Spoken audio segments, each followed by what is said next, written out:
Olá pessoal, tudo bem com vocês? Eu sou a professora Amanda e no nosso vídeo de hoje, da disciplina de Materiais de Construção 1, vamos continuar falando sobre ensaios com agregados miúdos, tá bom?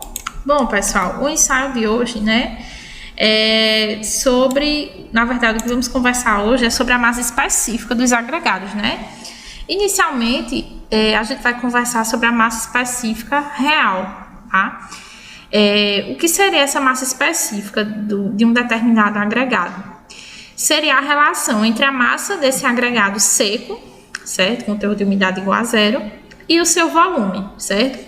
Só que a massa específica real vai ser a relação entre essa massa e o volume do agregado, descontando-se os volumes dos seus poros, ou seja, os volumes vazios, entre os grãos de agregados, certo? Então, aí como está dizendo, relação entre a massa do agregado seco e o seu volume, descontados os volumes dos seus poros permeáveis e permeáveis entre grãos, E a gente pode realizar esse ensaio de massa específica real através do piquinômetro, ou do frasco de Chapman. Aqui eu vou conversar com vocês sobre esse ensaio feito no frasco de Chapman, que é esse da figura da direita, tá? Então, vamos lá. O que a gente precisa para realizar esse ensaio, De uma balança, com capacidade mínima de 1 kg, uma amostra de 500 gramas de agregado miúdo. Essa amostra ela deve ser previamente preparada, seca em estufa, de uma temperatura que varia de 105 a 110 graus, ou até por 24 horas, ou até a constância de massa. E o frasco de Chapman, tá? O frasco de Chapman é esse que vocês estão vendo aí na figura. Ele deve ser de vidro, composto de 2 bulbos, como a gente tá vendo aqui, E de um gargalo graduado, tá? No caso aqui. No estrangulamento, que é esse aqui, existente entre os 2 bulbos, deve haver um traço que corresponde a 200 centímetros cúbicos, Que é o que está até anotado aqui também nessa figura, que é extraída da norma. Acima dos bulbos situa-se o tubo graduado, que essa graduação vai variar, pessoal, de 375 centímetros cúbicos a 450 centímetros cúbicos, conforme que a gente está vendo na figura. O frasco ele deve ser inicialmente aferido, para a gente verificar os devidos volumes correspondentes à graduação, como se fosse uma calibração, Então, você vai colocar água, aferir, e ver se realmente está correspondendo àquele volume. Como é que a gente vai realizar esse ensaio? Inicialmente, a gente vai colocar água no frasco até uma marca de 200 centímetros cúbicos e deixar esse frasco em repouso, para que a água que, porventura, tenha ficado nas faces internas do frasco, ela escorra totalmente, certo? Então, colocou 200 centímetros cúbicos, que é onde tem essa primeira marca aí que a gente está vendo na figura, deixa esse frasco em repouso para que a água possa escorrer. Depois disso, você vai pegar aquela sua amostra de agregado previamente preparada e seca em estufa, E introduzir com muito cuidado nesse frasco, certo? E aí, você tem que agitar, depois que você introduziu o agregado lá com muito cuidado, Porque ele também vai aderir às paredes, Você dá uma agitada suave, para poder eliminar alguma bolha de ar que possa ter.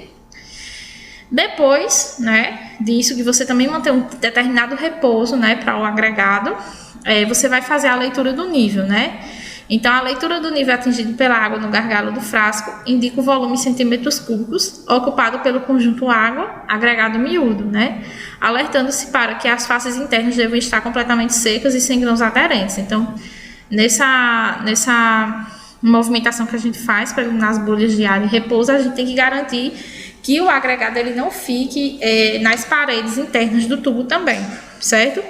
E aí depois que a gente tirou ele do repouso, vai aferir esse volume, que vai corresponder ao volume de agregado mais a água que tinha antes, Então a gente tem aqui, por exemplo, 2 amostras. Então aqui inicialmente a gente tinha água a 200 centímetros cúbicos. A gente coloca o agregado e vai haver uma nova marcação, de volume que vai corresponder justamente à mistura dos dois, água e agregado. E o resultado do ensaio, obviamente, é a massa específica real dos grãos, que a gente vai obter através dessa expressão aí, gama, que vai ser a densidade do agregado, igual a 500 dividido por L menos 200, né? Sendo esse 500 a massa do agregado seco, né? A gente falou que era massa sobre volume. E esse L é a leitura do frasco, certo? Então, vai ser a leitura do agregado mais a água menos a leitura só da água, né? Que é o que já tinha.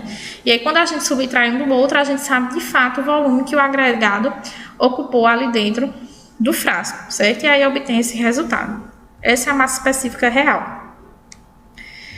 Aí, pessoal, nós temos, além da massa específica real, que é aquela que vai desconsiderar o volume de vazios, né, os espaços vazios entre os grãos, a gente tem a massa específica aparente, né, ou massa específica unitária, ou ainda massa específica barimétrica. Essa massa específica, ela vai ser a relação, né, entre a massa do agregado e o volume, só que o volume total, certo? Então, é a massa da unidade de volume do agregado. Então, por exemplo, 1 metro cúbico de granito britado tem massa de 2.698 kg em média. Logo, a massa específica aparente vai ser de 2.698 kg por metro cúbico, tá? Mas esse valor pode variar dependendo do grau de adensamento e, consequentemente, da compacidade do agregado. Por que, pessoal, isso acontece? Porque quanto mais compactado aquele agregado tiver, né? Quanto maior for o adensamento dele e a compacidade, menor vai ser o número de vazios. E aí, como é uma relação entre massa e volume, e o volume considera esse volume de vazios também, quanto menor o volume de vazios, maior vai ser essa densidade, essa massa específica aparente, certo? Então, nesse caso, vai influenciar. E aí, quais são os ensaios, né, que permitem a gente saber essa massa específica aparente, né? Esse ensaio, ele é normatizado por uma norma no Mercosul, né, pela 045, lá de 2006, que fala sobre a gente obter essa massa específica a partir do estado solto do agregado ou do estado compactado, certo? Então, primeiro é a definição. O que seria essa massa unitária, né? Massa unitária vai ser a relação entre sua massa e o volume sem compactar, considerando-se também os vazios entre os grãos. É utilizada para transformar a massa em volume e vice-versa. Então, é muito utilizada na parte que a gente trata assim de traço, de dosagem de concreto, tá? E a massa unitária compactada vai ser a relação entre a massa e o volume daquele agregado mais compactado, né? Seguindo um determinado processo, que a gente vai ver também, e também nessa situação, mesmo ele compactado, a gente considera os vazios entre os grãos, tá? Pode ser feita com um único agregado, ou de repente, se a gente quiser fazer uma composição de agregados, né, no nosso concreto, ela pode ser feita a partir dessa composição de agregados também. Então, vamos mais à frente, né? Então, como é que a gente vai realizar esse ensaio? Primeiro, a gente vai preparar a nossa amostra. Então, a gente vai ter um recipiente, que a gente vai ver mais à frente, tá? E aí, a gente tem que pegar uma quantidade de amostra, que equivale a 150% do volume do recipiente do ensaio. Então, que passa 50% da capacidade, né, do nosso recipiente. E, além disso, a gente vai secar essa amostra em estufa, né? E aí, essa estufa vai variar de 100 a 110 graus Celsius, né, de temperatura. E aí, nossa amostra fica lá por 24 horas ou até obter constância de massa. Os equipamentos que nós vamos precisar, né? Uma balança, uma haste de adensamento, para o caso do método que a gente vai visualizar lá, que conta com a amostra adensada, né, compactada. Então, essa haste, ela tem 16 milímetros de diâmetro e 600 milímetros de comprimento. A gente também vai precisar do recipiente, certo? Esse recipiente, ele é de forma cilíndrica, fabricado com material não atacável pela umidade, e ele deve ser suficientemente rígido e, de preferência, provido de alças, tá? Então, a gente tem aqui as características do recipiente do ensaio. Vai depender da dimensão máxima característica do agregado. Então, a gente visualiza aí, ó, se essa dimensão máxima característica do agregado, ela for inferior a 37,5 milímetros, né, a capacidade mínima do recipiente que a gente vai utilizar é de 10 decímetros cúbicos, né, com um diâmetro interior de 220 milímetros, né, ou 22 centímetros, e uma altura de 268 milímetros. Se esse agregado tiver a dimensão máxima característica entre 37,5 e 50 milímetros, a gente utiliza um recipiente com capacidade de 15 decímetros cúbicos, né? O diâmetro interno de 260 milímetros e a altura 282 milímetros, tá? Esse diâmetro interno é só realmente a gente conta só a parte de dentro do recipiente, viu, pessoal? E aí, se o agregado tiver dimensão máxima característica situada entre 50 e 75 milímetros, né, for maior que 50 e menor ou igual a 75, a gente utiliza um recipiente com capacidade mínima de 30 decímetros cúbicos, né, tendo aí 360 milímetros de diâmetro e uma altura de 294 milímetros, certo? Essas são as características do recipiente que a gente vai utilizar. Depois eu vou mandar um linkzinho, né, mostrando como é realizado esse ensaio, aí vocês vão visualizar como é esse recipiente. Bom, além disso, a gente precisa de uma pá ou concha, que vai ser utilizado para a gente colocar o agregado dentro do recipiente, certo? Ela deve ser de tamanho adequado para encher o recipiente com agregados de ensaio. A estufa que eu já falei, uma placa de calibração, tá? E também, pessoal, pode ter uma régua biselada, que é para ajudar a arrasar, né, o nosso recipiente. Primeiro, a gente vai iniciar, pelo menos uma vez por ano, né, é adequado que se faça a calibração do equipamento. Essa calibração do equipamento, ela vai dizer o volume do recipiente para nós. E como é que a gente vai fazer isso? Então, a gente vai precisar, né, para calibrar o recipiente inicialmente, a gente enche esse recipiente com água, né? Essa água tem que ter uma temperatura que varia de 18 a 25 graus Celsius. A gente cobre com a placa de calibração, de forma que a gente elimine as bolhas de ar dentro do recipiente e se tiver alguma quantidade de água em excesso. Depois disso, a gente vai precisar determinar a massa da água no recipiente, né? E determinar a temperatura da água, para a gente poder obter a sua massa específica, né, que vai fazer a gente descobrir o volume do recipiente. Então, tem uma tabela na norma, depois eu posso até colocar no slide de vocês, que vai mostrar a massa específica, né, da água, que vai depender da temperatura em que ela estiver, certo? Depois que você tem a massa específica e a massa de água, né, que você pesou, você calcula o volume do recipiente, dividindo a massa de água necessária para encher o recipiente por sua massa específica. Essa massa de água, ela pode ser obtida dessa forma, gente. Você enche o recipiente com água, pesa água mais recipiente, depois pesa só o recipiente e faz uma massa menos a outra, né? Massa de água mais recipiente menos massa do recipiente. Aí você obtém essa massa de água, né? E aí, com esse valor que você já tem de massa específica da água, você consegue determinar o volume do recipiente, certo? Os recipientes, eles devem ser calibrados, como eu falei, ao menos uma vez por ano e sempre que haja motivo de dúvidas quanto à exatidão da calibração. Como, por exemplo, no caso de desgaste, amassamento ou qualquer outro tipo de deformação, certo? Depois que você fez essa calibração do equipamento, ou seja, já estiver previamente calibrado, você vai para a seleção do método que você vai empregar, né? Você pode utilizar 3 métodos: o método A, o método B e o método C.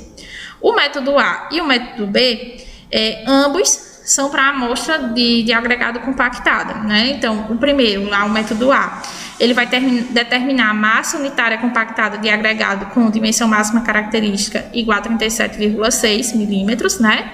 O método B vai determinar a massa unitária compactada do agregado com a dimensão máxima maior que 36,6 milímetros. E o método C vai determinar a massa unitária solta, né, de agregado seco ou úmido. E aí, como é que é cada processo, né? O método A e o método B é bem parecido, é bem similar, né? Então, eu vou explicar para vocês o método A e os procedimentos se aplicam ao método B. Então, lá no método A, você vai pegar sua amostra previamente preparada, né? E aí você vai encher 1/3 do recipiente com esse agregado, certo? Você vai pegar a pá ou a concha e encher 1/3 do recipiente. Depois que você colocar o agregado em 1/3 do recipiente, você vem com aquela haste de compactação e aplica 25 golpes que devem ser distribuídos uniformemente naquela camada, certo? Depois disso, você vai precisar colocar mais outra camada, né, que vai corresponder aí a 2/3 do recipiente e fazer o mesmo procedimento, né, com os 25 golpes distribuídos uniformemente nessa camada. Tomando cuidado, pessoal, de não acabar compactando a camada anterior, certo? E aí, posteriormente, você coloca o restante do agregado compacta com os 25 golpes a camada, e aí você vem e rasa esse equipamento, né, tirando o excesso de agregado que tiver. Aí o que é que você vai obter, né?